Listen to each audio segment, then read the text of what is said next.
Okay అమ్మ, బనకచెర్ల ఎవ్వరికి నష్టం లేదు. కొంతమంది మాట్లాడుతున్నారు, ఇది కరెక్ట్ కాదు.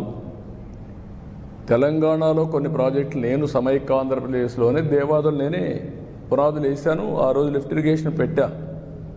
శ్రీశైలం ఎస్ఎల్బిసి, ఇప్పుడు మాధవరెడ్డి కెనాల్, అది చూసిన తర్వాత ఆ రోజు నేను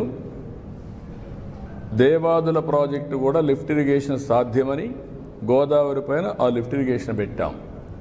అదే సమయంలో ఇక్కడికి వచ్చిన తర్వాత ఆంధ్రాలో పుష్కర, తాటిపూడి 2 లిఫ్ట్ ఇరిగేషన్లు తీసుకొచ్చాను. తర్వాత కొన్ని వీళ్ళు దేవాదుల ఇవన్నీ కూడా వచ్చాయి.